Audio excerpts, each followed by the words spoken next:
41 પદનું પણ નિત્યપાન કરો. તેઓ વર્ષો સુધી તે રીતે કરતા રહ્યા અને એક દિવસ અચાનક તેઓ ગામમાં શ્રી ઠાકોરજીના મંગલાના સમયે આવ્યા અને મહારાજશ્રીને કહે છે, જે મારે આજે જ તે મનોરથ કરવો છે. બાબા કહે છે, આજે કઈ રીતે થશે? કંઈ તૈયારી નથી, ગામમાં કોઈને કીધું નથી.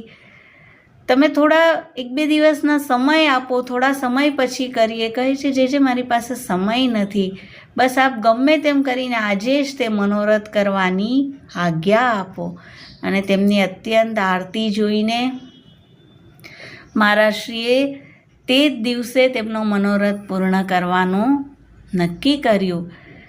પલનાના દર્શન કરાવ્યા અને આખા ગામના વૈષ્ણવોને આમંત્રણ આપી દીધું. અને જ્યારે પલના આનંદ મહોત્સવ